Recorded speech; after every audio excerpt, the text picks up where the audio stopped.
everybody. So today is Saturday. That means it's time for family movie night. I'd like to wish you very Merry Christmas. It's coming up this week, and we're so excited about that. And I'm exhausted, but I'm also excited about it. Extremely busy between my award screeners watching and my other work and all of my Christmas coverage. It has been a lot.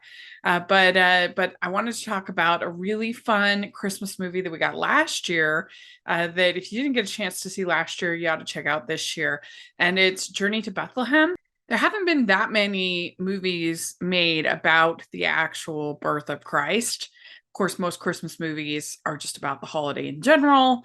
Maybe you might have the pageant or something like that involved, but typically they're pretty secular. But there have been a few, and most of them have been very dry and very boring. And so it was so refreshing to have this Journey to Bethlehem come out and be something fresh and exciting and fun. And I think it took some risks, which I really appreciate. And there are going to be people where this is too much for them. It strays too much from your strict Luke 2 interpretation of the King James Bible. And I can understand that. And there's other versions that you can watch that are more biblical and more boring. But if you want something that's like a true piece of art, then this is a really good option, I think. Because what they did is they took the story that we know and love and they made a piece of art around it. They expanded upon it. They changed slightly things around. They used their imagination for what might have been, what could have been. For example, they have Mary and Joseph basically have a meet cute in the market, and it's practically a rom-com between the two of them. Hi, Joseph. I feel like we're already friends, no?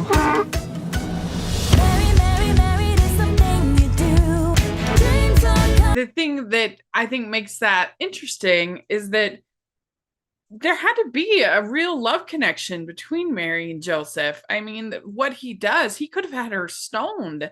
And the fact that he even wrestles with it, and then of course has the angel come, like he must have loved her. I don't think that's crazy to say. And so like expanding upon that in a film is, I think, pretty believable. And when you have such likable performers that have such wonderful chemistry as Fiona Paloma and Milo Manheim, it really works so well. And I'd almost like them to see them in a modern setting as well, because I just thought they were so good together. And of course, they're both such good singers. So that works. And of course, that's the other expansion is you have all of this new music. It's hard to believe. Look at the star. Future holds more. This is it. Let's go. There are too many questions to Basically, this fun pop themed musical with our traditional Mary and Joseph and nativity story. And I enjoyed that. I thought, I love musicals, and I liked all of the Flights of Fancy, and I liked the songs. The singing's all really good. And there's just enough camp to make it entertaining, especially, of course, with Antonio Banderas playing Herod, and his song is very entertaining. King, everyone wants my crown. I won the mother found. Don't have to be good. Those men are looking for you. That is Good to Be King is his song, and it's a lot of fun. And so it just, because you're being entertained, it allows you to kind of think about all these themes in a new way. One of the most memorable songs in the movie is The Ultimate Deception. And this is where Joseph basically sings a song to himself, the good and the evil sides of him, and what is he going to do. And I think that that's like very entertaining, and it captures the struggle that Joseph was probably feeling at the time in a like fun, creative, and entertaining way. And so it makes you think about the scriptures in a new way. of you. I don't see deception in her confession. I just see the truth. Somebody that doesn't want that, wants everything to be traditional and formal, that's fine. And this isn't for you. But I'm definitely not a traditional Christian. And so I have no problem with new interpretations and new ideas and different art. And I think that's interesting. And I had the chance to talk to the director of Journey to Bethlehem last year, Adam Anders, for Hallmarkies podcast. And it was so interesting to get to talk to him. And you hit it. Like, how do you write this story when you already know how it ends? Mm-hmm.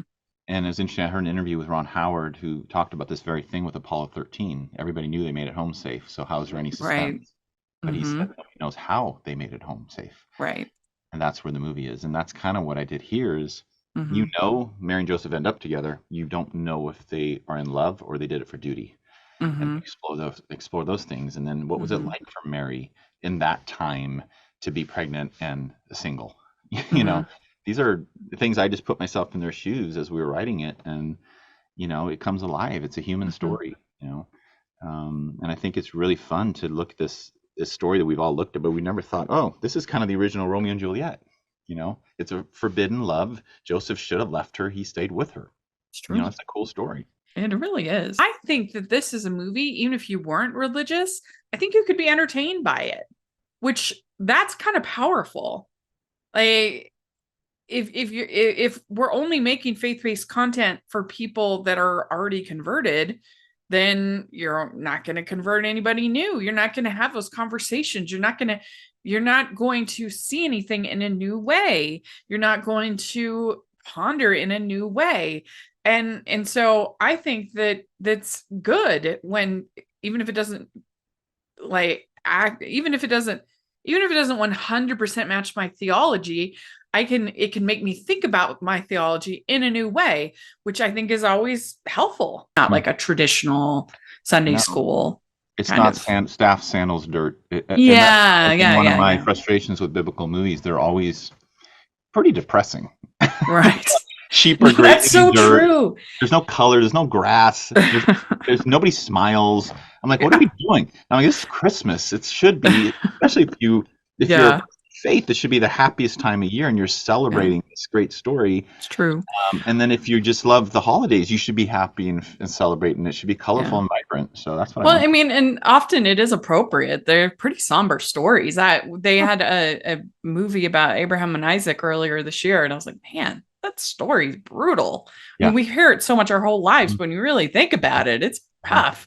But 100%. This one, and you're right, this one, I mean, the Herod parts are maybe intense, but for the most part, it's a joyous story. And it's nice in a world where I watch, 100 and something Christmas movies every year. There's almost none actually about Jesus. No, there's none, which is funny. I joke Santa Claus like hijacked Christmas.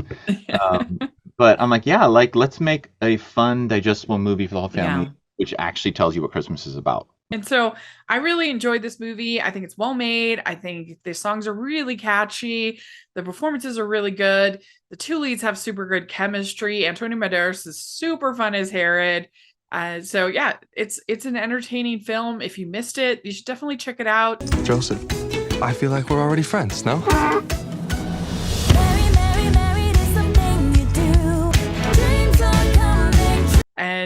And let me know what you think. I'd be curious to know what your thoughts are as far as Journey to Bethlehem, if it was one you missed. And it was kind of fun. I actually ended up in one of the trailers quoted for this film, which was sort of fun for a film of this size. To get quoted was kind of fun. But there we go. That is Journey to Bethlehem. Let me know what you think about it. I would be very curious. And please like this video. Please subscribe to the channel. I would really appreciate that. And check out Hallmarkies podcast. Like I said, I interviewed Adam Anders, the director. And he was also one of the creators of High School Musical and also of Glee. So if you are into those things, then you should check out that interview as well. And all the great content we have over that Hallmarkies podcast, you should take a look. It's I think, very entertaining. So please take a look at that. We also have our Patreon group where that's the best way you can be supportive of everything we do. And we have awesome opportunities where you get to have Q&As by industry professionals and hear about their experiences, what makes them do what, and why they do what. And I think it's really gives you your bang for your buck. that not all patrons do. So please check that out. And then we have the merch store with lots of fun designs. So please take a look at that. And thanks so much, everybody. Merry Christmas. Bye.